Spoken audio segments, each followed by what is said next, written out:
What is up, everybody? Sorry it took so long. I had some major technical difficulties, but we're here. It is go time. As always, I'm Jason, aka Klutz Leo. I got a new homie involved. This is our new GameOctane familia. Go and introduce you. I'm going to introduce yourself. Go for it. Let everyone know who you are. Hey, this is Mike, Real Deal DePiro, coming Shapiro. at you today, That's what's up. hanging with Jason. Yes, I much appreciate it. This is his first podcast. Hopefully, we'll get him on some other ones. He's Yeah, been writing some articles for us. You can see him around uh, all over the place on the website, on the Facebook, all over the place. So it's really good. He's a really good guy. So I'm really excited to have him here. We're gonna just jump right into this because there's actually quite a bit to cover, and I don't want to skimp on anything. Um, right off the bat, we are going to dive right into the new releases. So starting on Monday, that is the 30th of October. It's already passed, but we're going to still go over these so people can kind of see what's going on in case you missed something that you've been waiting for. King Oddball came out for the Switch, and I think it's a your hour. Oure. I don't know. That's for the PS. what? That also came out. I'll go on. I'll do Tuesday, and you can do the rest of them if you want. The other two Sure. couple days. Whatever you So want to do, man. on Tuesday, we got a chunk. This is Halloween, so this came out on Halloween. Some of these games, I'm not too sure if most of the viewers here would any read watch some of these or pick some of these up, but we're gonna go over them. 8-Bit Adventure Anthology Volume One. That is it's like an old school collection of pixel based like horror games that came out. So it's kind of cool they brought some old ones back. It's nothing new. It's old previous ones. If you've any played any of those like point and click adventures, I think that's what that is. PS4, Xbox One, and PC. Beast Quest came out for Xbox One. Ben 10 is still living and alive. That came out on the PS4. Busby, good old Busby, came back. PS4 and PC. Now Um, watch out for the Woolies. the Woolies. Those Woolies will get you. Cartoon Network Battle Crashers for the Switch. I believe that's a racing game.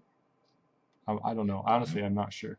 Um, Dead Exit. That's kind of a horror-based game. That's an Xbox One. Dead Hungry for the PSVR.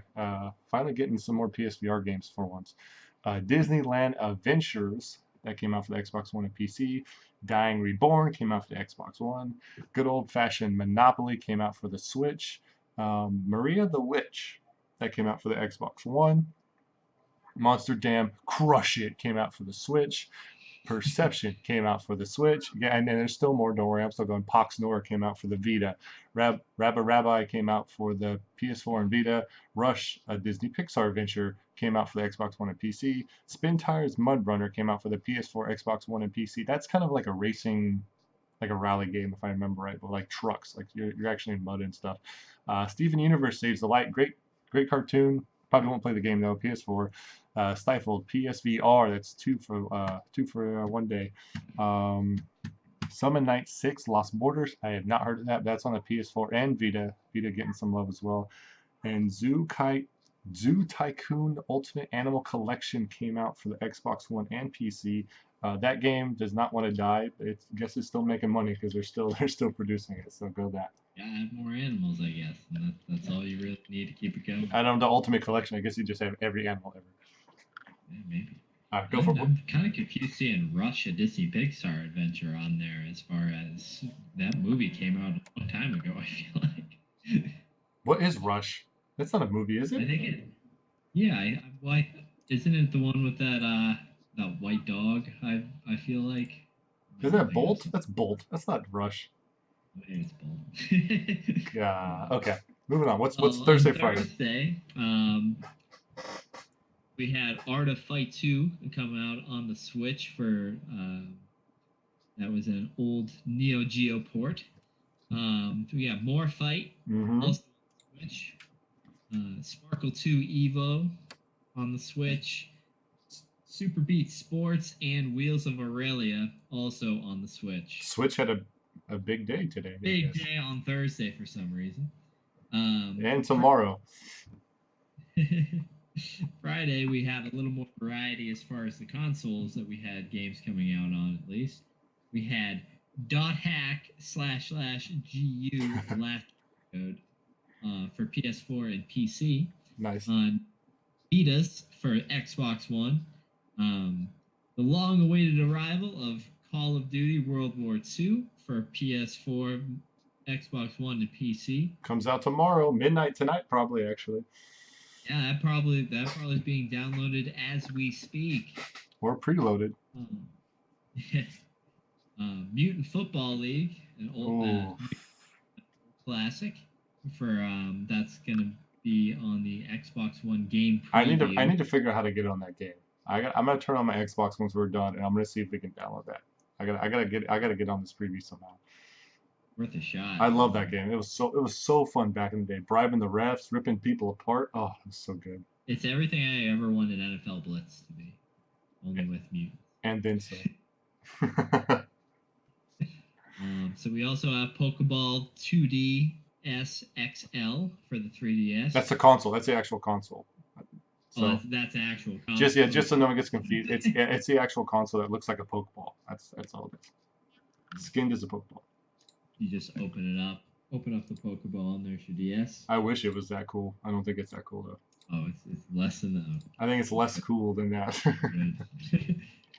A little more Steven Universe Save the Light Yeah. for one coming out, and the PS4 Call of Duty bundle also coming out. Yeah, so if you were waiting to buy a PS4 for Call of Duty, that would be the time to grab it. Get it all one chunk. Save some pennies. I don't know how much you'd save. I'm but also you'd sure save some there'll be pennies. some Black Friday deals, things like that too, coming up. Oh yeah, that should hopefully I want to talk about that. Hopefully, probably I think next week we'll actually start getting ads, and I want to have like a whole thing about like this is where you should spend your money. Besides giving us bits, hint hint. No, I'm just kidding.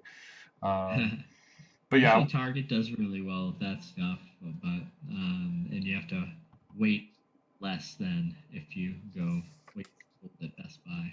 oh yeah, yeah. It's gonna be insane. Black Friday thing this year is gonna be pretty fun for games. At least I hope it is.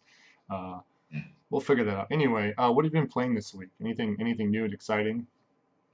I've mainly been playing as far as newer games. I've mainly been playing Destiny 2 still, mainly on Tuesdays, mainly on the reset day. The reset day. Explain that real quick. Reset day on Tuesday. All of the weekly quests reset in Destiny. Oh, Destiny okay, 2. okay.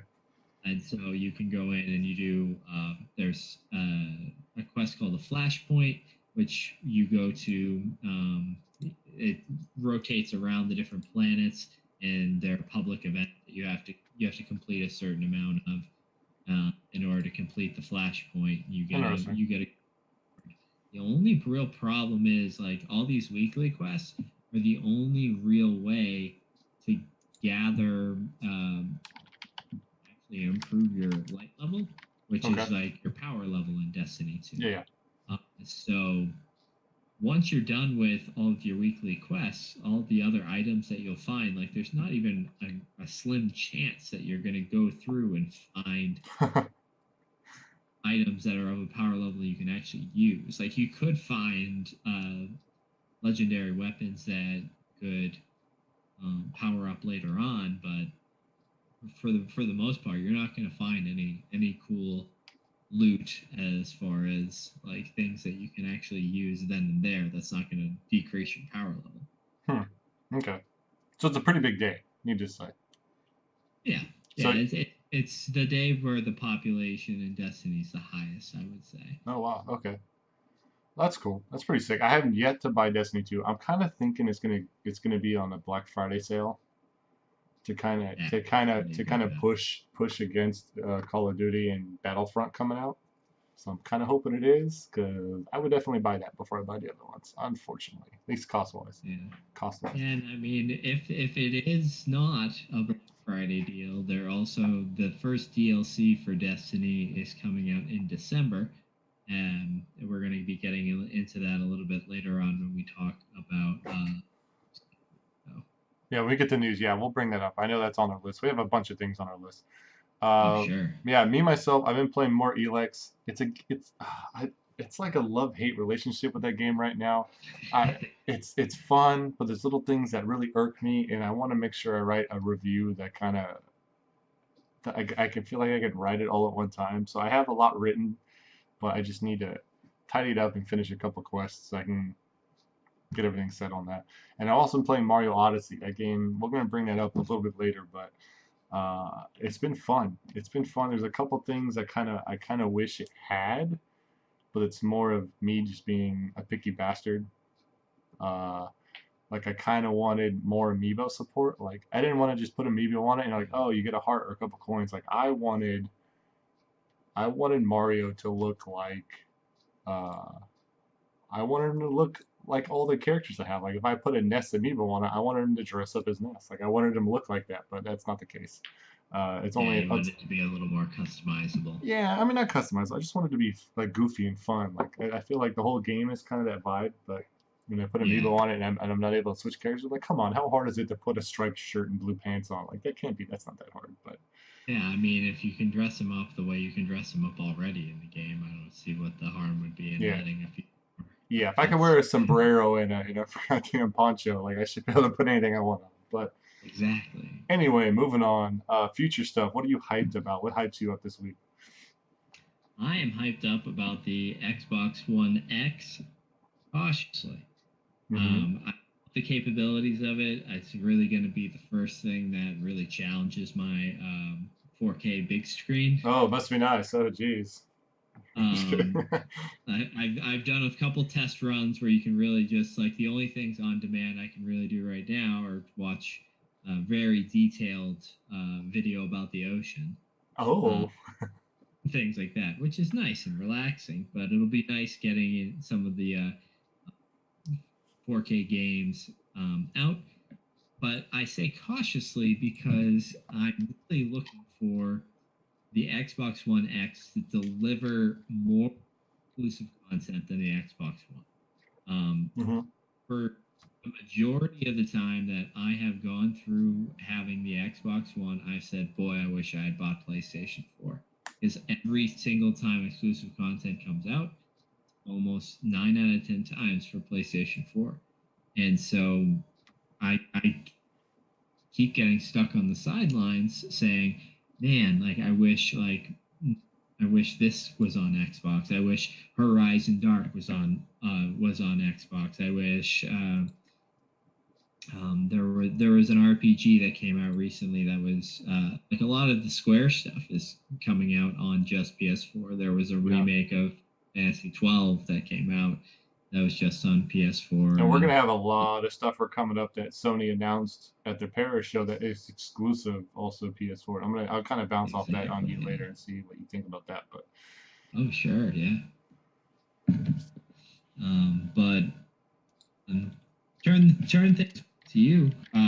okay, What's getting you hyped at this point hyped. in time? Ooh, so there's not a the last couple of months I haven't looked that far ahead to see what's coming out. There's like major games like Battlefront, which is one of the ones I'm pumped from. Battlefront 2 is it's coming out, and it looks awesome. We're gonna touch base on it because a lot of people were very pissed off at the crate and the progression in the game, and Hmm. they actually said, okay, this is how we're gonna do it now, and it seemed to help a lot of people's concerns and stuff. So we'll kind of touch into that. So that's another big one. I think one of the next biggest ones for me before the year end is up because I think first quarter of 2018 is going to be insane because all the delayed ones from this year are all going to be sitting there, uh, sitting there waiting for us right around the corner, right around tax season. I'm sure we're going to get bombarded with a bunch of awesome games to blow it Oh off. yeah, definitely. Another one I that I love that. another one that I saw that was pretty sick was Need for Speed Payback.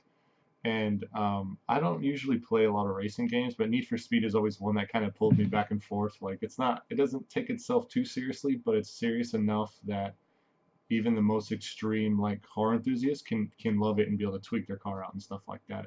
But this one kind of has a decent story. It's not just you're a racer and you're trying to build it up. You get I don't remember if you get arrested or you basically you lose everything and you start from the bottom. So you're not just looking to like take your place back to the lead. You're looking to like to pay the son of a bitch back and get revenge for knocking you to where you are in the bottom. So I think it's kind of a cool to throw that story in. So that one comes out I think next week. if I remember right, next Friday maybe. I'm not 100% sure. We'll talk about it next week though when we get the full date. Let's go into the stories. This game, I think we've brought up every single podcast. Oh, sorry. And according to Kurt, Sea of Thieves is a huge one, and he's been going dirty on that one the whole time. If anyone has a Sea of Thieves question directed to Kurt Aroni, he's been playing almost every single alpha test there is, and there's been some major changes since the time I played it, and I have yet to touch it. But that game does look amazing though. So back to the game that is the biggest game in the world right now, and it's never ever going to go away probably. PUBG. So there's a couple announcements on PUBG that came out this week. One that on December 10th, it's going to come to the Xbox One. So that is an official date. It is coming to the Xbox One. It is not quite in version 1.0 to pull it out of early access on the PC. That should happen later this December. And with that 1.0 update, it should come out with what is it? I think you can climb, I think, in 1.0, and they're releasing a new map. So um, that's going to be super. Oh, Kurt's under India. You can't really ask him, I guess. Sorry. So PUBG has also sold over 18 million copies. And I don't know if that game ever needs to go on sale because everyone that owns it or wants to play it's probably already owned it besides me. Have you played PUBG at all or watched any of the videos, Mike? Mike? Hey, can you hear me? Sorry, second there, Oh, but yeah, I've watched share of PUBG, and I'm looking forward to it coming out on the Xbox One. Um, but the thing that I noticed is that it's coming out under the game preview label. So mhm. is that going to affect? Is that more of a soft launch than a hard launch if it's coming out under game preview? I think they're just gonna try it as early access, like they have it on the PC for the last, I don't know what, 10 months or whatever it is. Yeah. But they even the Green, the like the basically the English CEO, basically player unknown. He said even if the Xbox One version takes a completely different direction than the PC, that's where they're gonna go with. They're not gonna try to keep it the same if the gamers Mm. want it differently or if the direction goes differently. So um, it's impressive. It's still breaking records. People are still playing the hell out of it. It's still like the number 3 streamed game on Twitch. It's knocked H1Z1 King of the Kill out quite bad. It's beat his ass pretty bad. Um, so moving on. Eventually I'll get it, but not now. Maybe I'll get it on Xbox. I don't know. Mm. We'll see what the price is. Big news. Razer announced its new gaming phone. Razer is it's not like the Motorola Razer. That's my first thought. I'm like, Razer's coming back? No, it's not. It's not that kind of Razer. This is the Razer that does the keyboards and headsets and all the other peripherals. Um, Yeah. this is the first smartphone that's almost strictly 100% for gaming. It is an Android-based game. Let me find the specs. It does a first smartphone with 120 hertz refresh rate display, so basically effectively produces 120 frames a second, so it can make your eyes bleed basically. Um, let's see, it's a 5.7-inch LCD screen. It does a 1440p resolution and ultra motion adaptive frame sync and text, blah, blah, blah. Basically means it matches a refresh rate to the real fine tune rate, so you don't get any screen tearing, which is pretty impressive. They've already got partnerships with Square Enix, Tencent, Bandai Namco, um, and a lot of people are starting to tweak their games, especially the big major one. I think Lineage 2 Revolution. It's like an MMO, and it's supposed to be super hyped, and it's not quite out yet. It's going to be pretty impressive little phone. They have a picture, and it looks pretty solid. Like it's kind of like a regular phone where you have a lot of black on both sides, but those blacks are speakers. So it's basically like border to border Mm. screen with like some nice stereo speakers on the side. But it looks impressive. It looks like it's going to be about 700 bucks, and it looks like you can launch on November 17th, and there's going to be 1,337 special edition units, which is 1337 or Elite for those of you in the gamer Mm. mindset. It's going to feature the green Razer logo on the back. So 700 bucks if you got one of those. Good luck. But Yeah, I'm not gonna get it, Oh, but it's it looks sick. sweet slate of games on there. And to start things out, I saw that it had an old school and a new edition of RuneScape. Oh, hot shit. There we go. If you can play Throw a Second RuneScape Life on your on there, and I'm buying it. Second Life, let's get the Second. Oh, I bet you would kick Second Life's ass. To be honest, they'd probably destroy it with those specs on it. Oh yeah. Moving on, Super Mario Odyssey has been the fastest selling Mario game ever in the United States and Europe. It has sold 1.1 million units in its first 5 days on the market. It beat the previous fast-selling game, Super Mario Bros. Wii, which is released in 2009. So it has completely wrecked all records that Super Mario had on it. I think it says that towards the end of this article, it says that Nintendo has also revealed that 2.6 million Switch units have been sold in the U.S. as of the end of October. So it is on pace to sell worldwide 14 million units between April 2017 and March 2018. That would top the lifetime sales of the Wii U, which is awfully sad. Yeah. So in a year, they're projecting it's going to sell more than the Wii U did in its lifetime. It's a fun system. That's I'll give it that. yeah. Yeah, it's funny how Nintendo can sell stuff and they Improved have stock to sell. upon what the Wii U had for deficiencies, for sure. Yeah, it's definitely something new and it's exciting and it's mobile. And I think that whole portable aspect of it is set off. Hopefully they can take off on it because they're selling it. So they should have plenty of money sitting around for them to continue building behind, especially those first party games. And another game that we keep touching on. Have you played this game yet, Mike? Fortnite? I haven't had a chance to play Oh Fortnite. man, come on. No, do you have a PC, right? I do, yeah, yeah. I don't have any excuse for it because I mean I've only heard really good things about it. We should do a battle royale day. I think we can. I think the squads are still active. I heard a rumor that they turned them off. They only can do duos now, but supposedly you can still have like a 4 or 5 man squad. We should go on it. It's free. I mean, you can't really go wrong. Oh, Fortnite nice. just passed 800,000 concurrent players. So this is this is not really a shock. This considering it's a PUBG like game and it's free, it's really starting to build steam and starting to power through um, and being like I don't know how to say like a beacon to people that didn't want to play PUBG or maybe PUBG is a little too hardcore. This seems a little bit more relaxed. It's not as extreme, but it does have its what am I trying to think? Like intense moments where you're trying to build something or put up a trap so people don't get you. So it's a completely different game than PUBG, but the idea is the same. So yeah, so 811,000 concurrent users over the weekend. I was actually one of them, so it was pretty fun. I got back in. Um, they added a bunch of stuff. They have the new like Halloween patch that was out. If you wanted to play single player, you can unlock new costumes and stuff. So uh, it's cool. It's really cool. I'd recommend trying it. If you want to try it one day, might hit us up. We'll go. I think a lot of us have that game, especially it's free. I mean, why not? Nice. Yeah, that sounds like a good plan. Yeah, sounds good. We'll knock it out one day. Maybe during one of the extra live streams. I'll Yeah. have a big thing. So going into Battlefront, I kind of want to touch on this a little bit. Um, this is how they changed crates. So they had a beta on top of them announcing like you have to unlock your single player like campaigns by making sure you have enough cards or crates to open. Like you won't unlock it normally. So it's kind of people. Needless to say, people are pissed off.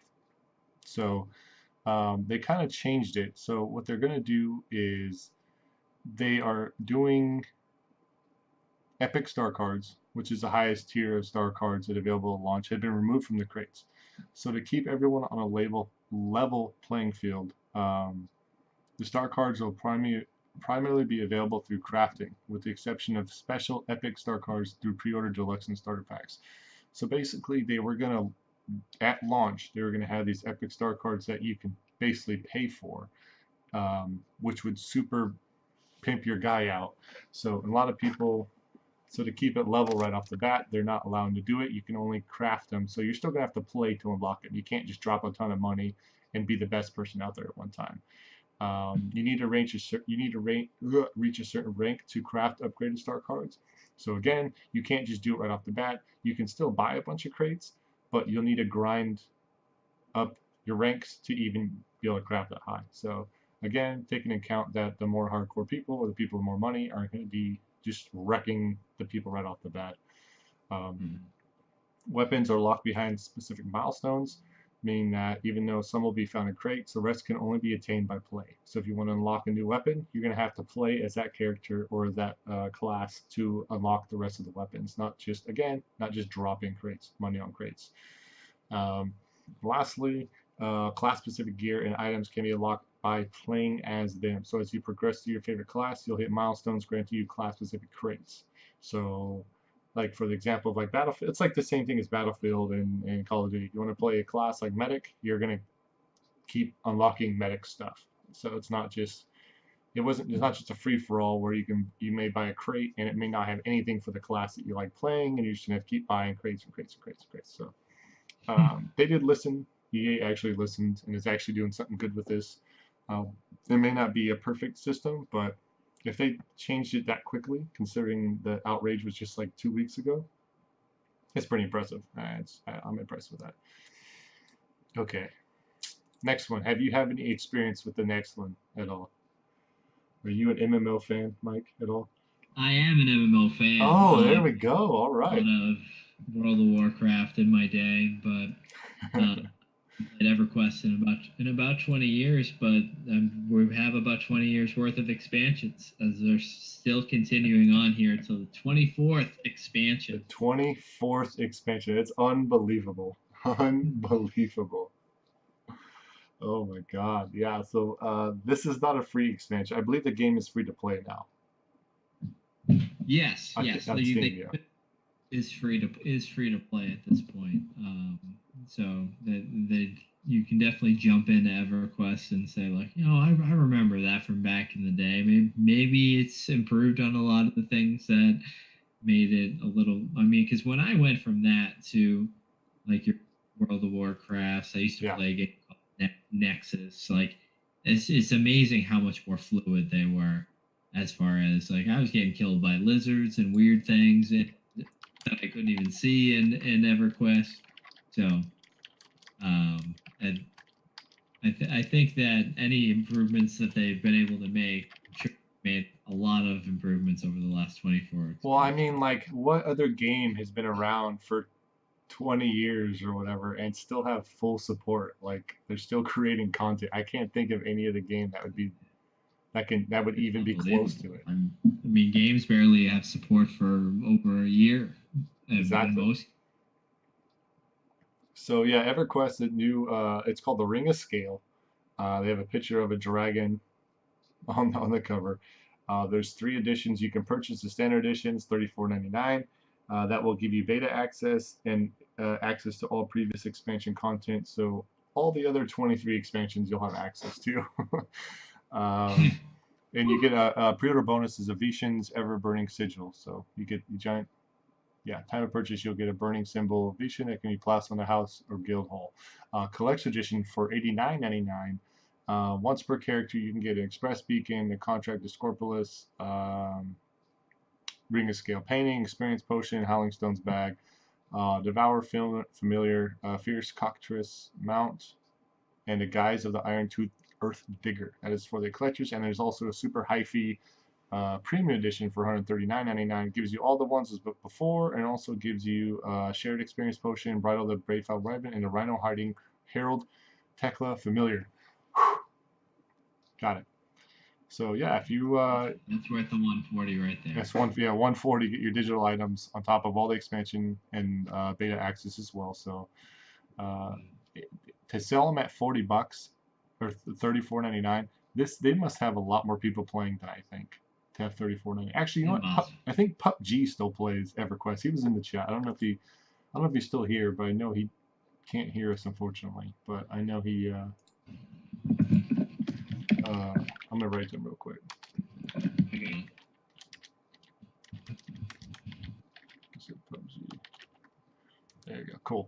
So that's something new and exciting. I'm actually going to post it in here so if he wants to read it so he can keep up with what we're doing. So next, can you pronounce this game? I completely destroyed it last time. Danganronpa? Ronpa? Man, I think you did a lot better than me. I think you did better. So, the producer of Danganronpa, he left. He's like, nah, I'm not about this life anymore. So he's out. Um, he announced his resignation. Spite himself. Let's see.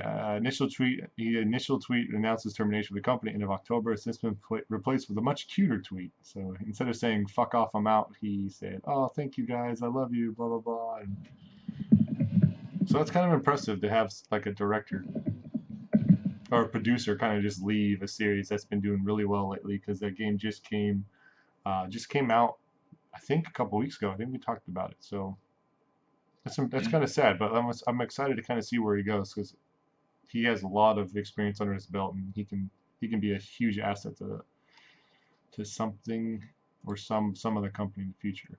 I'm gonna let you take this one because this is kind of your baby. Yeah, but mainly what's coming out in this patch is addressing Wait, the wait, large. you gotta say what game it is. Oh, my bad. It's a new patch for Destiny 2. It's patch 1.0.6, and it's mainly addressing two things. It's going to be addressing um, the a lot of the Crucible matches players think are going too long. The Crucible is your player versus player portion of Destiny 2.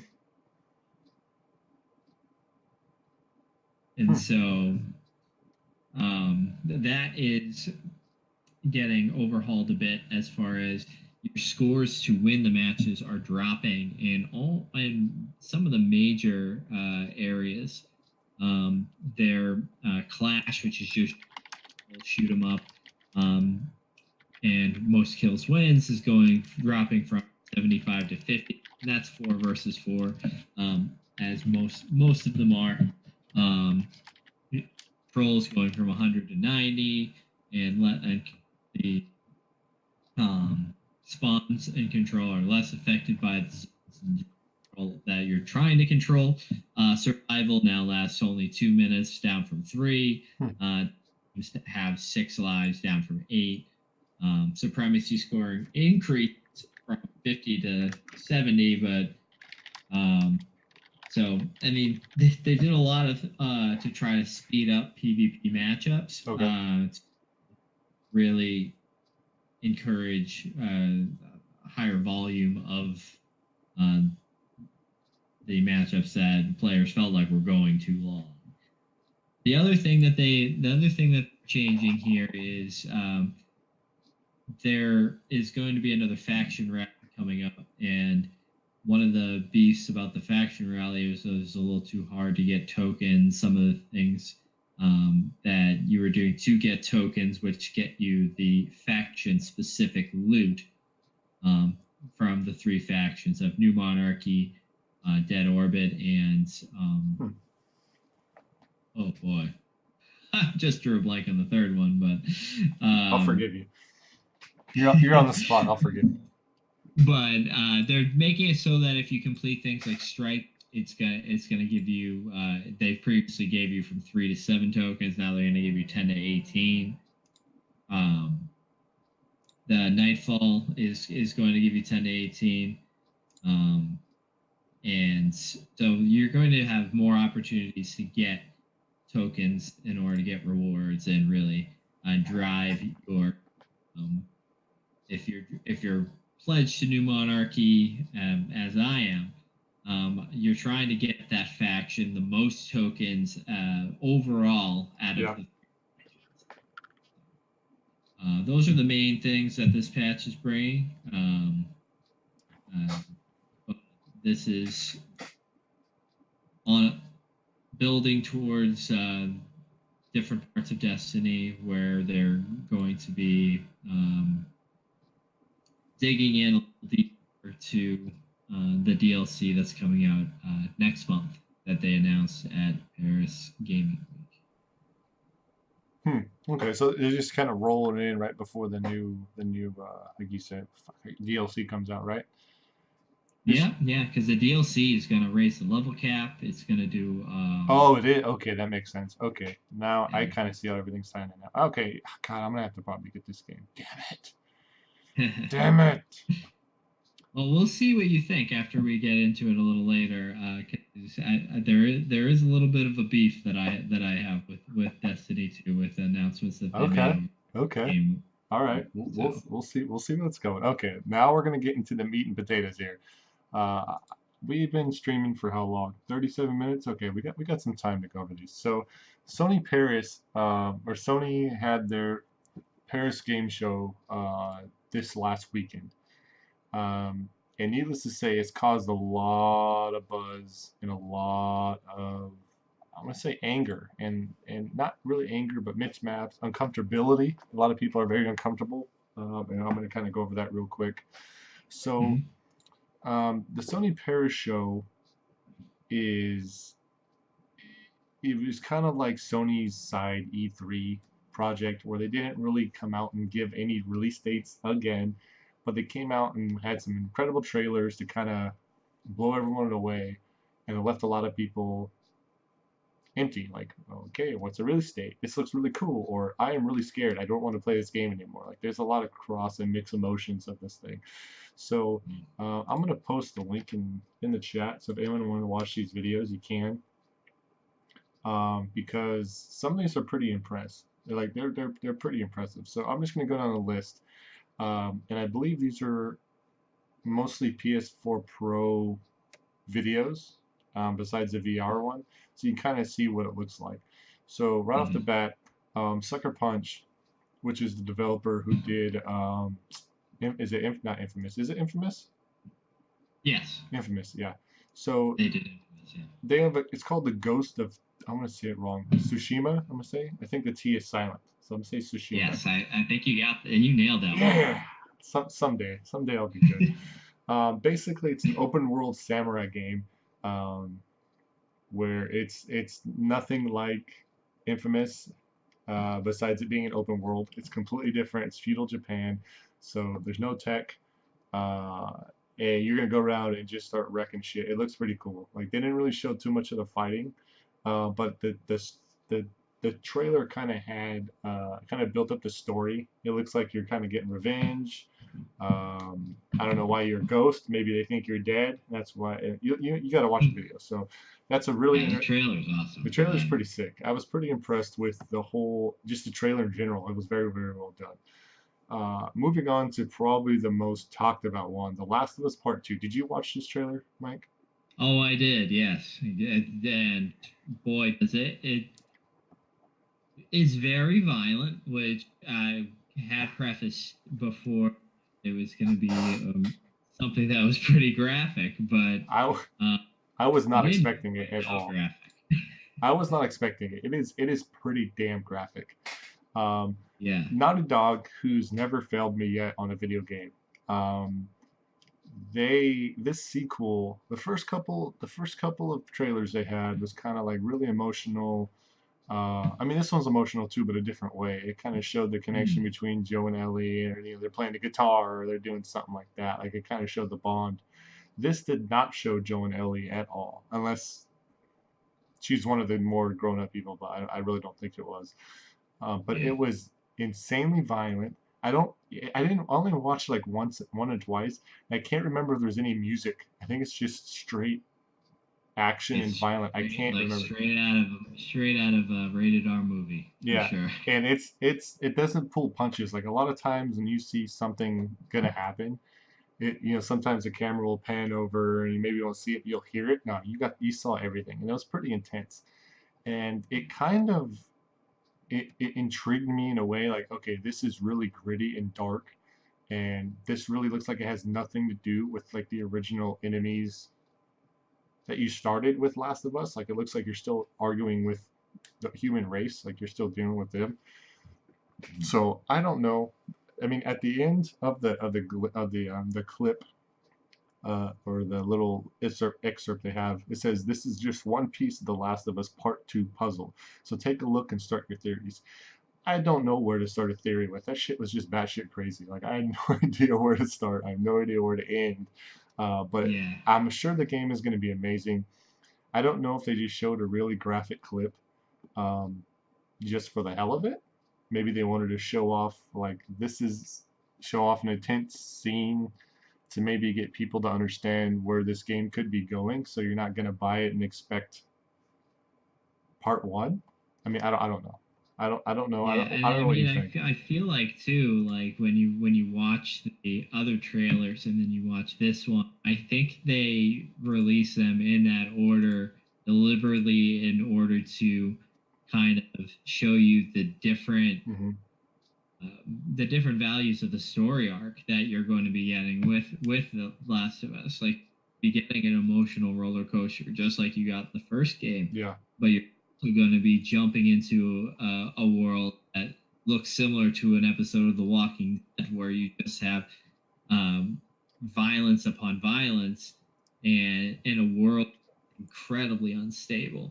So I thought that looking at the two aspects of the story arc, like, could really bridge together a very good game. I worry that if they try to go in too many different directions, it could actually harm the story more than it help it. I can agree. I'll agree with But that. I'm curious on kind of seeing the whole package together.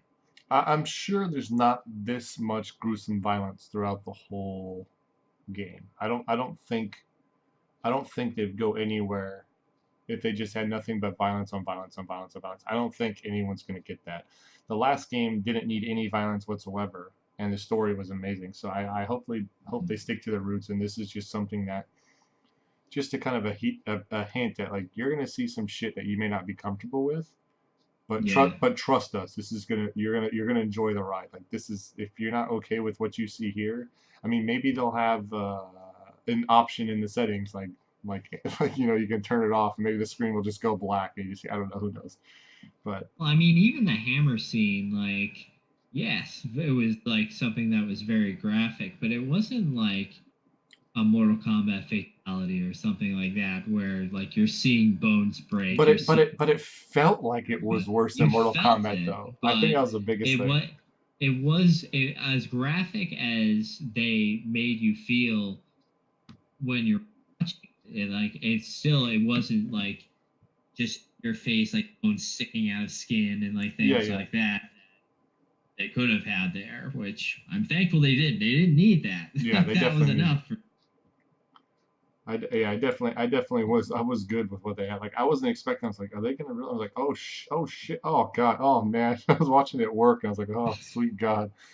So Well, I was watching and I was worried that they were going to go right off the bat and just cut that girl open. And I was like, oh, well, I'm stopping right there if they're doing yeah, that. here we go. It's yeah, because they kind of hinted it when they look up and you saw the bodies hanging, and like Yeah. their insides already hanging out. I'm like, oh shit.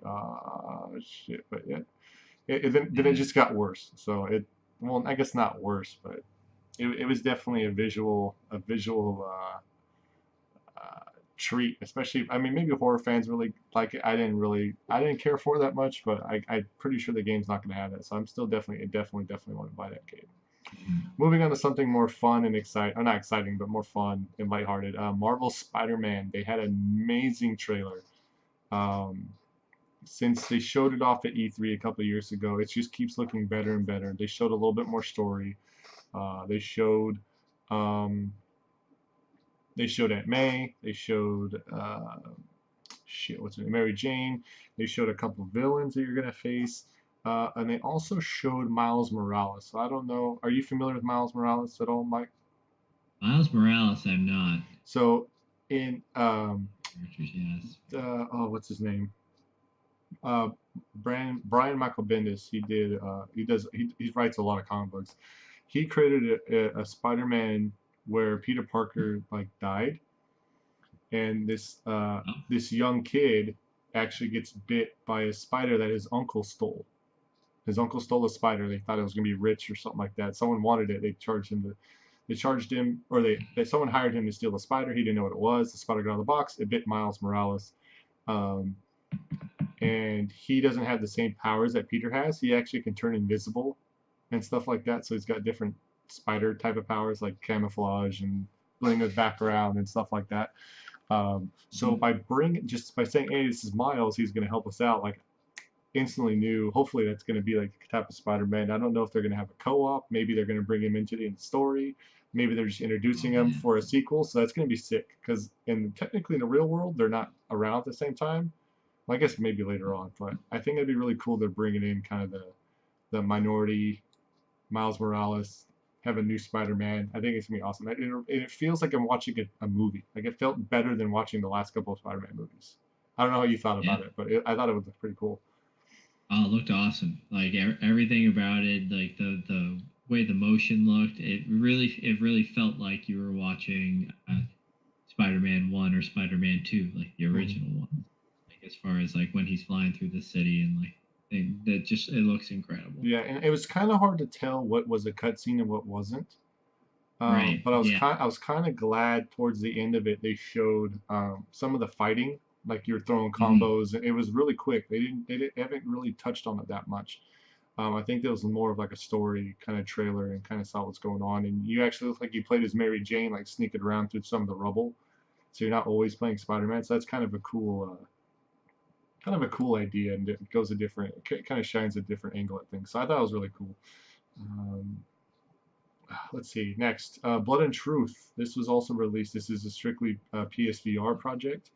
Um, this is basically I was trying to think of how you can explain it. It's kind of like your John McClane. It's like a Die Hard, like PSVR, where you can have like dual weapons. You're sneaking, you're hiding behind things, you're popping out, you're shooting things, but it's all in the VR headset.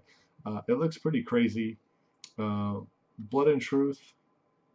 It kind of sounds like something you're gonna have some backstabbing and kind of a story twist, or you're trying out for Hmm. revenge, you're trying to save your family, something like that. So it looks pretty cool. Definitely a trailer I would look at. It didn't really explain too much. It just had a lot of crazy action, like slow mo gunshots and stuff like that. But yeah, so that'd be something to look for. Not everyone has a PSVR, so I don't know how hyped anyone can be on it if you don't have VR.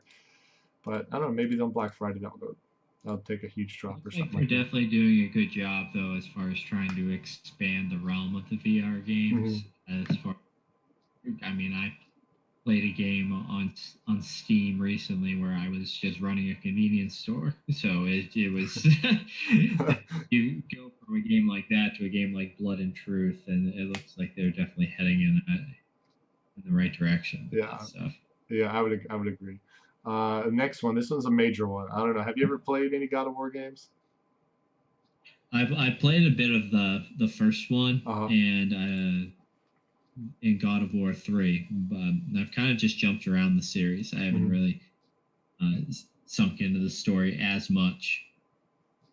But yeah, so the God of War trailer, I think they're just titling God of War. It's not a four or a prequel or anything like that. Clearly, he's older. He has a kid, and it kind of shows off a lot of the combat where you can team up with each other. That looked really sick. Like he hit some guy and his kid snuck around and like shot him in the back of the head and he fell forward and Kratos came and just like completely obliterated this dude's face. Like it was Oh, cool. It nice. was cool. It was a That's something that's always struck me about the God of War games is the combat is always so hard hitting and really cool to yeah, it's smooth. It was surprisingly feel cool no smooth the matter who first you're time. beating up.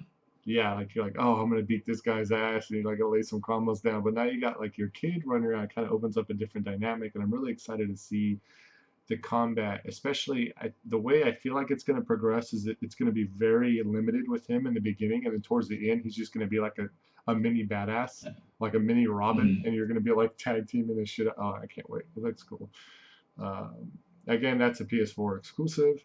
Another PS4 exclusive, Erica. Now, this one I haven't heard anything on, but what this is an interactive film, kind of like the old school PC games of yesterday, where they actually had real actors and they filmed them in really shitty cameras and everything was gritty, and Minecraft. they only acted like 10 seconds, and then they'd cut the scene and you move to the next room and you'd act like another 10 seconds. This Yeah. follows a girl who completely um, she's 100% acting. It looks like it's filmed in 4K. So it looks like a legit HD movie. I didn't, there's no graininess. It's like you're watching a movie, but you actually tell her what to do. Um, you choose the actions, and it's not just like a point or click. It's not like a text box comes up. What's really kind of creepy is that when the options come up, they kind of hover around kind of the area, and you choose it by like some little ghost. I don't know, it's like a little ghost cursor, but I don't. It's not. It doesn't look like a ghost. It's not like a ghost emoji like you see on Snapchat or whatever you look at. But it's like a Seems out of place. yeah. Yeah. It's kind of like a ghost finger that kind of has a blur behind it. Um, so I guess you play her conscience, and it's live action. Everything, there's multiple actors, but you kind of follow her, and it looks kind of cool, and I'm kind of intrigued by it. I don't know if it's going to be a full fledged like $60 game, but it may be something maybe something to look into in the future because it looks pretty slick. I don't know if you watched that trailer, but it was kind of impressive from what I saw. Yeah, it looks like I mean in PS4 and Xbox One you had the Telltale games that were kind of side stories Yeah, or Walking Dead, Game of Thrones, and different things. Like this interactive films genre could either take off based on this type of game, or well, I mean, hopefully Erica is nothing like Night Trap, so yes. it Hopefully nothing like Night Trap. really jumps off the page for them there. Um, but yeah, I'm definitely a realm of games that hasn't been explored too much since those days. So I'm interested to see what they do with it. So from some, I'm trying to read the rest of this, and I didn't, I kind of pissed myself off by not reading this before, but it's a narrative game from the PlayLink range. So PlayLink is Sony's like smart device controller. Like there's a couple games out there now where as long as your phone or your tablet or something is on the same network as your PlayStation 4, you can use it as a controller. So it Oh, looks like this is, and thanks to the easy to use interface granted by your smart device, anyone can enjoy this intense and mysterious tale. So it's not like yeah. you have to have a controller, you don't have to have a VR headset, you don't have to have any, you can literally use your smartphone and sit in your chair and kind of choose which way you want to go and kind of interact and watch the Move movie. your So ghost finger that's kind of a around. Yeah. cool. I think interactive films would be really fun in VR. Like if you actually took the character of someone, and you got that'd be kind of a cool idea if they ever go that way. Yeah, Uh, I mean, I think if they see success in games like this, they'll definitely take that to VR. I mean, that's probably what people want most out of VR anyway. Yeah, I've always been really intrigued by interactive film type game. I mean, this is like actual film, but like games like Heavy Rain and stuff like that, where your actions can really decide on what's going to go in the future, it can completely change anything. I think it's really fun Yeah, and adds a lot of replay. So that's pretty slick. yeah. So real quick, There's, go ahead. I'll say that there's a heavy game right there. I mean, no pun intended, Yeah, but oof, no pun intended. that kicks you right in the gut. Heavy. Heavy Rain, it was good though. I really enjoyed it. Very good game. It was fun. So I kind of hope I want to see more story in games that really want you to interact and because it's a really great storytelling medium. I just don't feel like a lot of people tap into it anymore because people want competitiveness and not the story. They want So competitive. They want multiplayer, and yeah, yeah. a lot of the story. And you've talked about that in the podcast before, Hmm. where story seems to get pushed aside a lot of times for multiplayer compatibility, Yeah. and just really pushing that online universe. And it's hard to really grab people into the game. Like those aren't the games I remember. The games I remember are the games where like, man, you remember when we were playing Final Fantasy VII and all of a sudden Sephiroth came out of the air. I'll always remember that. Like Yeah. there are parts of games that had great stories that really pulled you in. They kept you Hmm. there. I wish that because that's why a lot of newer games don't keep my attention as well as older games do. Yep. I fully agree. We can go on that another day. Well, we're not going to go in there because Sure, yeah, I'm not gonna jump back into that. You guys yeah, talked about that for a long time. we're reaching the hour mark, so I'm going to kind of go through a couple of these other ones. Oh, Codemasters, of nice. course, is still doing racing games. They have a one called Onrush. This is more of an action kind of racing game. It's not a again, it's it's basically the people that created Drive Club and MotorStorm, which are more like kind of hardcore games, and they made it into an arcade style game where you're breaking walls, you're smashing shit, you're jumping, having huge jumps and aggressive driving and stuff like that. So it looks cool. Um, but I need to see more on it before I can actually throw money on it. Racing games are usually kind of rough for me, but this looks fun for a lot of racing fans. This looks like something that some racing fans will probably like, and it hasn't been around Yeah, I recently. always like that in a racing game. Like that, those are the kind of racing games I want to play, where like your burnouts of the world, where you Mhm. can really interact with the environments and just plow through things and really Yeah, cause a. yeah, it's those are the fun ones. Those are the ones that you're like, you don't have to really be a good race car driver. You just need to create the most havoc, and like that based off points like that. Those are always fun. Yeah. Uh, so moving on, I'm gonna skip Destiny 2 right now. I'm gonna let you dive into that because I know you have some stuff to say. So real quick, Call of Duty Sure. 2, World War II. They showed some video on that. Um, I don't think they showed that much besides a bonus map for all season pass holders that you only can get if you're a season pass holder. You get to buy it. That's really it. They just showed the bonus map kind of video. Skipping Detroit because I'm going to come back to that before we go to the next Yeah. one. So Concrete Genie.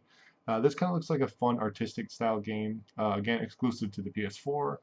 It lets you use the DualShock wireless motion function so you can kind of move it around and you're kind of painting landscapes and creatures and you're trying to clean up this polluted town that you're living in. It looks really cool and kind of emotional depending on where the if it depending on how the story looks. That could be a fun game to look out for. I don't think that's going to be a full price game either. Game that Matt is super hyped on, Monster Hunter World. Oh, It's really it's close to a launch. PlayStation 4 exclusive. It's a Capcom revealed very special collaboration with the Horizon Zero Dawn. You can use Alloy's bow and armor in the game, so you can actually dress up kind of like Alloy.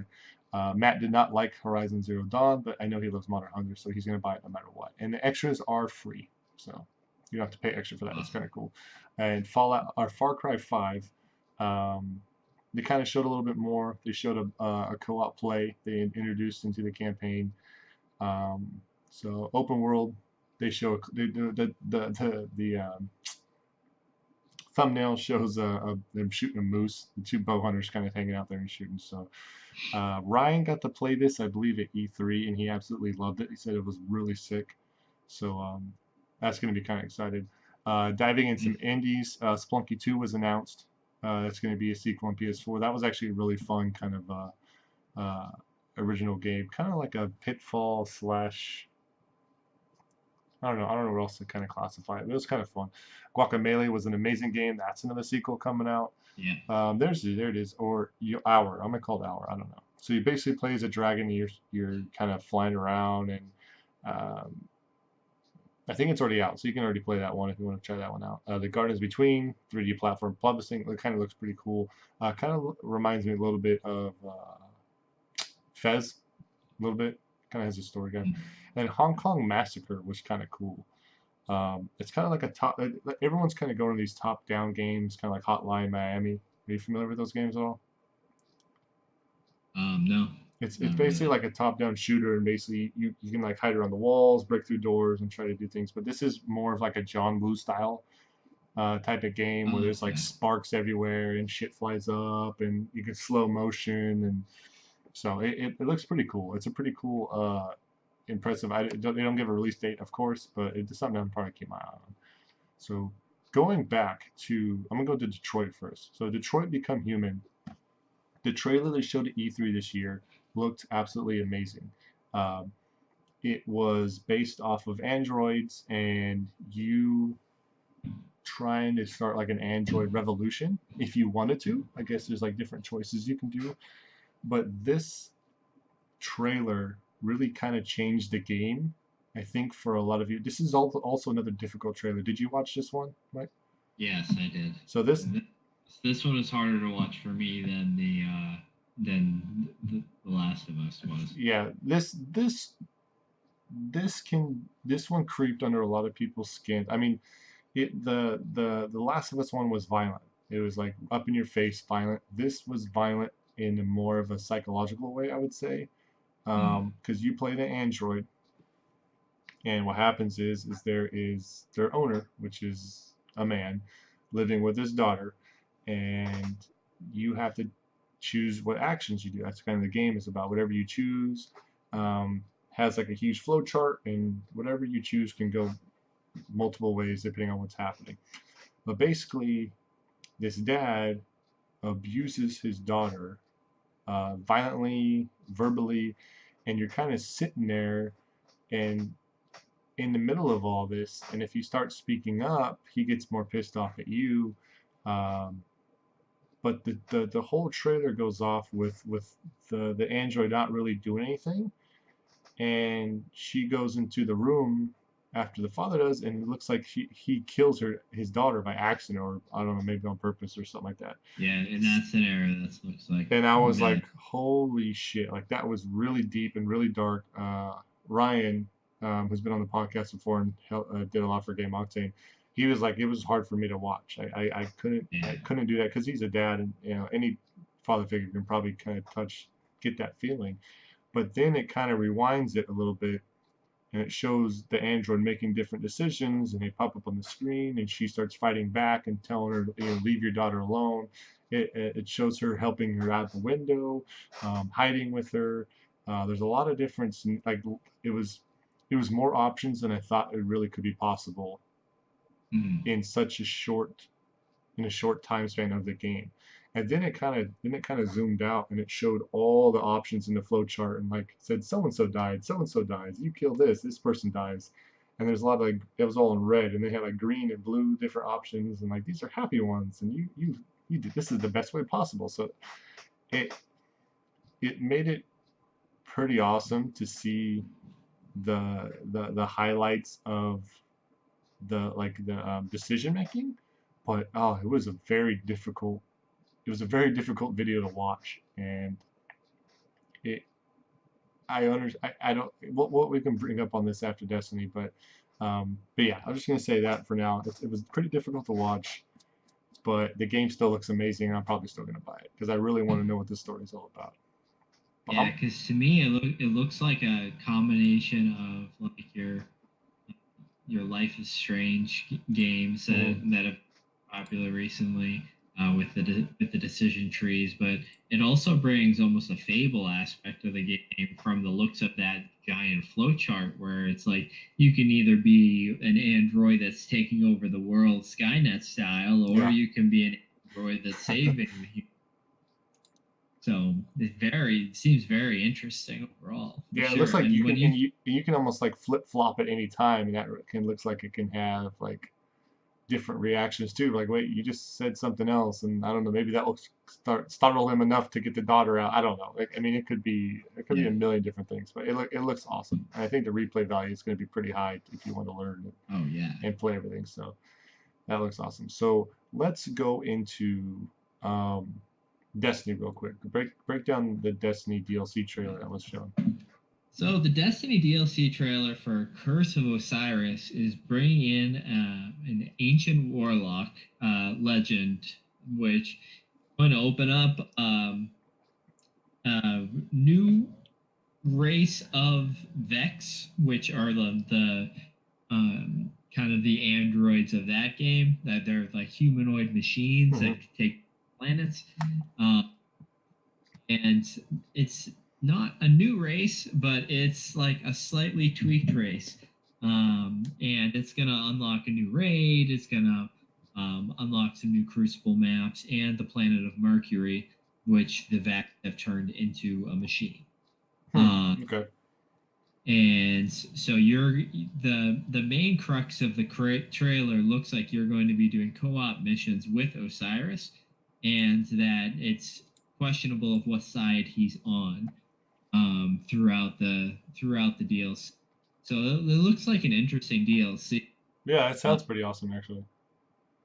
but the bone that I had to pick with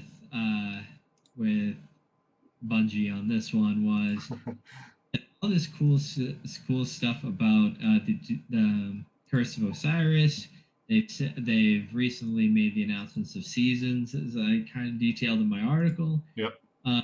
But they also sprinkled in an announcement saying that this is the last DLC that we'll be seeing until fall of 2018. Wow, that's a long time. We have now about a year between the DLC coming out in December and the DLC coming out next year. And with the amount that, or the speed that players progress through this content at this point, Hmm. it makes you wonder what a year from now, where the Destiny 2 community even will be, or how much of a community they'll even have. Just, I mean, because that is a long time between DLCs. So yeah, that'd be a little more than a full year, wouldn't it? Because Yeah. when does the DLC come out actually? Is it into this year, Well, right? the DLC, the Curse of Osiris comes out in December. And it's going to come out in December for PS4, Xbox One, and PC. Even though the PC game came out in October, whereas the console versions came out in September, the PC version is going to move with the console versions from here on out with the content that is provided. Hmm. So the content over the next couple months looks good, but they better hope they deliver on this seasonal content, or they're going to lose. I mean, they've already lost about 70% of their player base since the game came out in September. So, like, 70% already? Holy crap. yeah, they started at a player base that was well over 4 million players, and it's more than fallen in half, and Hmm. it's now it's closer to where Fortnite is as far as the amount of players that are still playing Destiny, Oh and wow. then Okay. drop. Hmm. Yeah, because So like Destiny, when I played Destiny 1, I mentioned this a few times on the cast. Like I played for 2 weeks. Like I played a lot. It was like the time where my wife was pregnant and she would go to bed like right when she got home. She'd eat and go to bed, so I had like all night to kind of do what I wanted. So I played a lot of Destiny. In 2 weeks, I beat the game and I was done. I'm like, there's nothing else for me. He was like, well, you can raise your light level. I was like, why do I want my right level? Like, there's not even anything. And then like I traded it in, and after that, everything started coming. Like, oh, now there's all these raids, and there's different things you can do now. I was like, shit, I should have kept on to it for a little bit longer. And then I think the game spiked when that first DLC came out, if I remember right. Like yeah, it brought a lot more people in. It brought a lot of the older people in, and it kind of took off from there. That was like really the turning point of the game is when that first major update came out.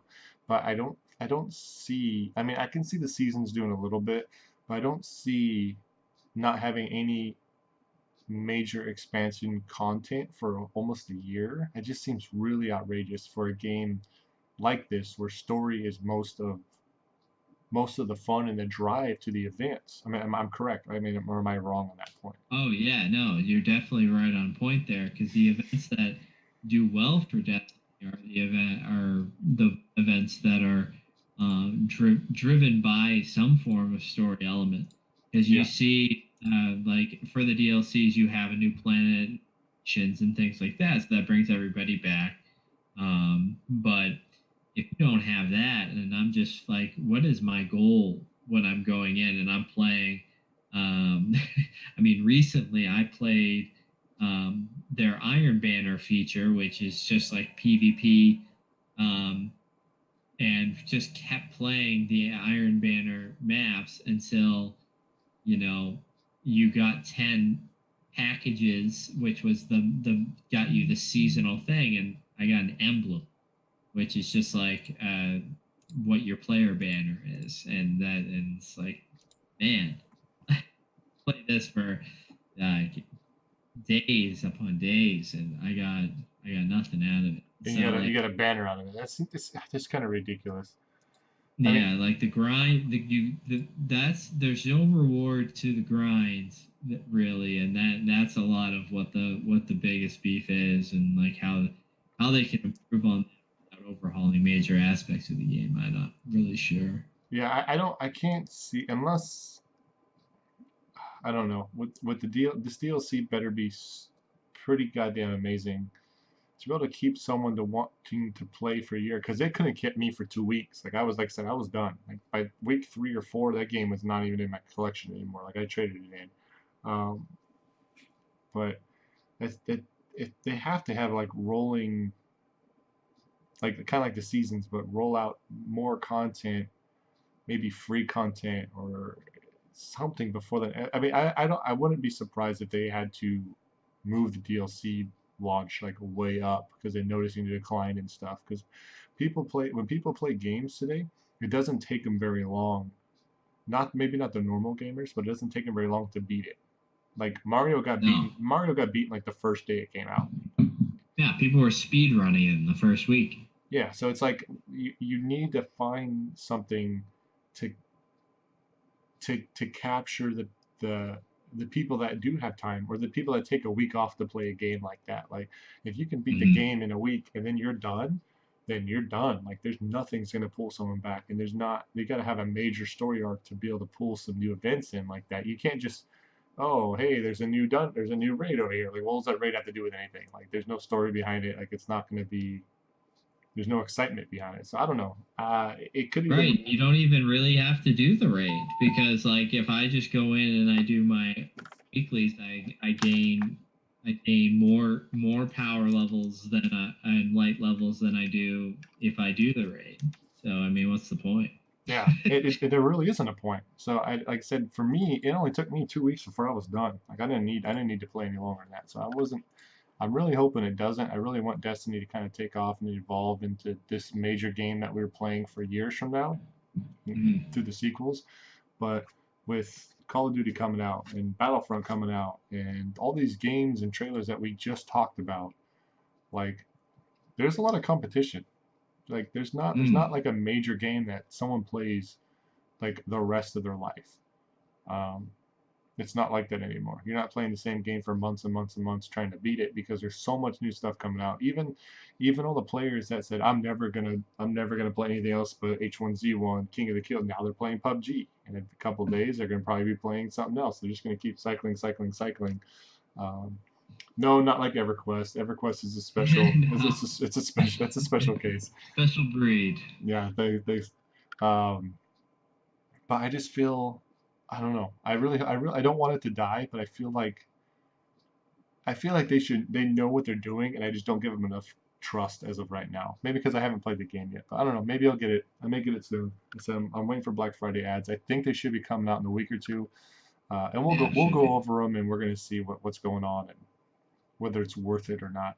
But before we Yeah. close, I kind of want to touch on the topic. And you got some time, a little bit more time? Are you good?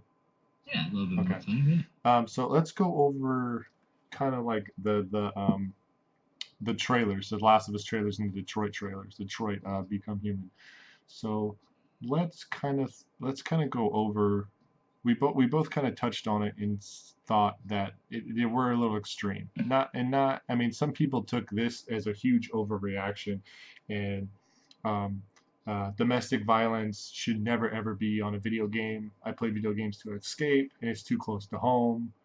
Um, and then you get The Last of Us, where like you literally saw a woman getting basically beat the hell by two grown men while another woman watched or basically told him to do it. So I know a lot of the overreaction comes from a lot of personal experiences from people that may have maybe experienced something, maybe not to this extremity, but maybe they have. So I don't Mm. know what do you think about the response to those trailers, um, to the extremity of the trailers, and do you think they've gone too far? Like just overall, what's your overall reaction personally to it? I mean, really, like I can understand both sides of it. Like I can understand the like if it's hitting too close to home, like I know people that can't watch in a Law and Order Special Victims Unit because bad things have happened, Hmm. or like what they're not going to watch The Walking Dead because it's too graphic. It's just like anything on TV. Yeah. Like if there are things that okay that's a game that's available for people to play, but it's not something that you have to go ahead and experience. Hmm. Um, it's not the only aspect of the games. Like that's something that I think is kind of lost on the other side of it. Is like okay, we have these violent trailers, but we also have really gripping trailers where we're seeing like they're taking real life situations, which, I mean, if it's based on real life isn't, it's gonna, it does get dark sometimes, Mhm. and like this kind of stuff that is out there in the world, and so it's before anyone's even digging into these games and kind of seeing if they're even going through with a message that's like domestic violence is okay. They're saying domestic violence is okay because that's what this game's saying. When really, it's probably a battle against domestic violence and those who go through with cowardly acts like Mhm. that. When you have The Last of Us, it's probably yes, there's a very violent scene there, but it's probably building towards showing the real strength of the human spirit and how it can outlast even the worst of situations. So I can see the side of it where um, where people are outraged and things, but I as see a lot of times with outrage culture and that nature, I feel like it's fairly short sighted, Mhm. and they're seeing it through the glass that they want to look through, and they're not looking deeper than surface level on a lot of it. Well, I mean, and kind of just in their defense, I'm not saying you're wrong or you're kind of claiming this, but I mean, when people have personal experience related to events like this, I can see them shutting down. Like Oh yeah, and to me, this is the first thing I thought, and I don't know, you can kind of run with it if you want, or tell me I'm stupid, but when I see something, I mean, I'm pretty hyped for both games, but mm, when I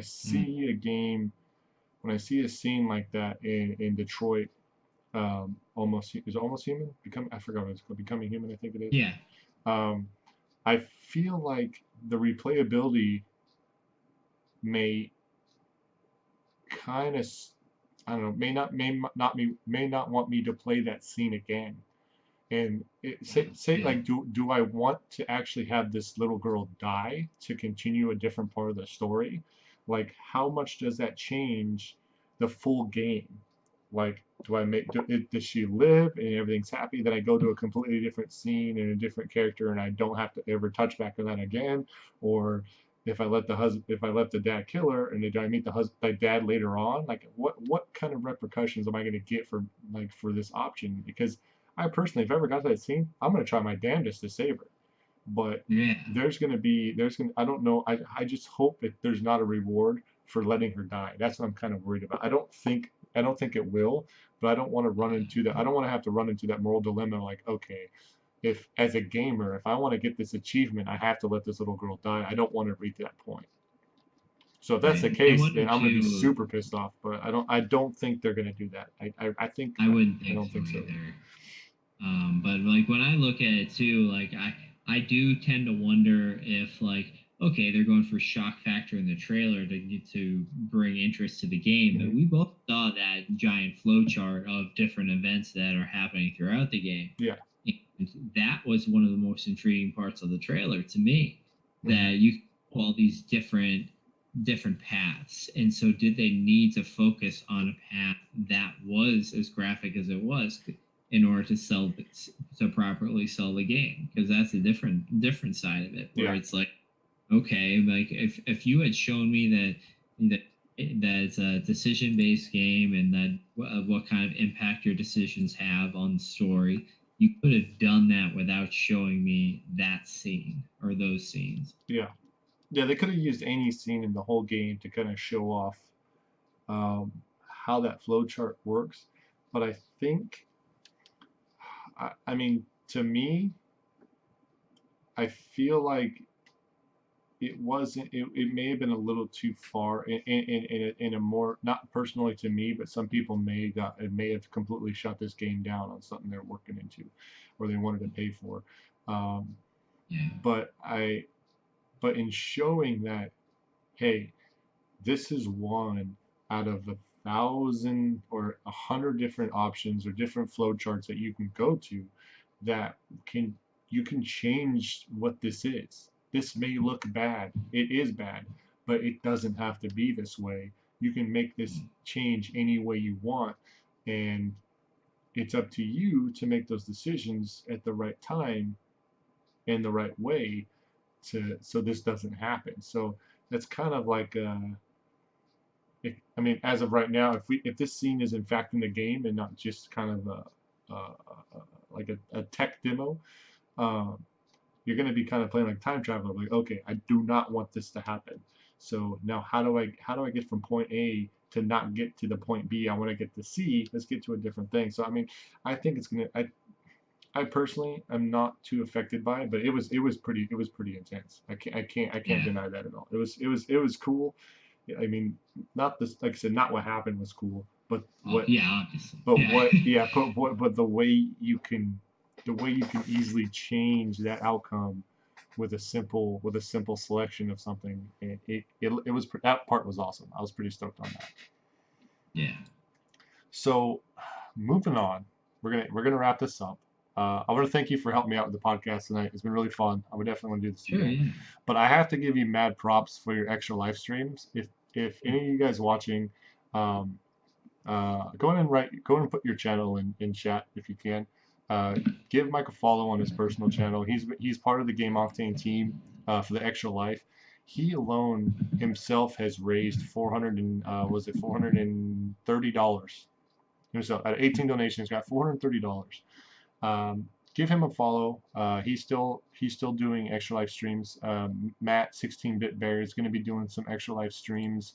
Um, I believe the 12th and the 13th of this month. Those are going to be 24-hour streams. Um, so that's going to be really. He's going to be exhausted by the end of the day, and I just want us to screw him up so bad. We are also planning our 100 follower. We got 100 followers now, 101 followers actually to be exact now. So we're gonna have a little fun stream going on, and I think I'm gonna have my part of the extra live stream from either the 18th or the 19th. So depending on what you guys want to see, let me know because I'm really doing this for everyone's going to be fun. We're going to get some donations hopefully, and I only had a $500 donation goal for the Game Octane, but between Matt and Mike, we were only like $20 away, so I moved it to 1,000. And uh, Mike had a really cool idea for 1,000. If we hit 1,000, you wanted to have a karaoke stream. Is that what you right? Yeah, I thought it'd be fun to do like a karaoke celebration stream where you kind of passed around presenter rights and uh, the just like you would in a karaoke bar, you just have a rotation of people singing different songs and stuff. And I thought it would appeal to a broader audience too because like there's so many people that go to a karaoke event and they don't want to get up in front of everybody. So if you're just sitting back and enjoying a cocktail or a beer or something like Cocktail. and you might be more likely to get up and get in on the action. But Yeah. but I'll be doing that on my next sexual stream is on Saturday, starting at 9 a.m. And what I'm doing is similar to last Saturday, where a $10 donation gets you a 30-minute block of NES or NES game that of your choice, and I keep playing as long as donations keep coming in. So as long as we keep the donations rolling in, hopefully, I actually set a goal for myself for $1,000. That would be awesome. I'm happy as where we are now, That'd be impressive. but yeah, I'm pumped to do that again. I'm sure there'll be some games that I enjoy and some games that You'll hate. if my brother comes in like last time, I could be in trouble again. Yeah, you could be. It could be a little rough. That was really fun. It was really fun to watch you play those games. So I don't really have an idea of what I want to do. I'm probably gonna have a retro block. I'm gonna try to. I don't know how long I'm gonna be able to stream. It really depends on what happens in the kid and all that fun stuff. But yeah, I have some fun things planned. I want to do some games I never played before. Maybe a horror game. People like watching me get scared, so maybe something like that too. We'll, we'll It's see. always good entertainment. Yeah, it's always fun. So yeah, so if we can get if anyone wants to join our team, You can search GameOctane on Extra Life, and you can just join, and you get your own Extra Life code, and whatever you get donated will also contribute to the team's overall goal. You get to choose what actual medical, I don't, what do you call it, division, I guess. What hospital you kind of want Yeah, to you donate to. pick out your region and Hmm. give you the Children's Miracle Hospital that is closest to That's right. you. Just go to Boston Children's Hospital. So it would give you guys similar options depending on where you are. Yes, I'm in California, and the biggest one here is Valley Children's, um, which I've actually had family members and friends actually have to go to because their kids was really sick, or wouldn't live in a normal hospital. So they're doing 1,000,000% better. So I actually love this thing pretty good. Do I have it on here? Yeah, I'm gonna change the donation link on the Game Octane. I forgot to do it already, to the Extra Life. If anyone want to donate to it, hit us up directly. Follow us in Discord if you don't already. Um, Follow Mike's channel. Follow Game Octane, of course, as always. Please follow us, please. Yes, please. Uh, and other than that, I think we're good. Is there anything else you want to bring up or talk about? Oh, I think I'm good, I man. think we're It's good. good. Glad to be on. This was fun. This was fun. An hour and a half later, 30 minutes later than we wanted to, and we also started 15 minutes late, I think, as well. So I apologize for that. Yeah. We'll eventually get this system down. I think it may be my system, but I gotta get a new computer eventually. Anyway, thank you again so much. I am Jason Germino, aka Klutz Leo. You can find me anywhere on the internet as Klutz Leo, literally anywhere. I think I'm the only person in the world with that name, which is amazing. So yeah, hit me up, Twitter, Facebook, whatever you want. Hit me up, especially in the Discord. I'm on there every day, bullshitting, talking about something. So hit me up. Let them know where you can be found, Mike. Yeah, you can find me pretty much like Klutz Leo. You can find me on Twitter at Real Deal DePiro. Also on Facebook, you can search me out at Gaming at the Real Deal, which is also at Real Deal DePiro, or Instagram at Spotlight Night. So um, definitely come on down and follow me on any of the social media avenues. Follow me on Twitch. And I mainly will play retro games, but been playing a lot of newer games as well. So. You'll be playing Fortnite soon. Yes, I will be playing Fortnite. We will be battle royaling all night long. All right, everyone. Thank you so much for popping in. Thank you, Mike, for doing the podcast with me. It was great. We'll catch you guys all next week. I may play a little bit Mario before I go to bed. So once this is in, I'll probably kick it back on again. But everyone, have a good night. Thank you so much for watching. Sounds good. Have a good night.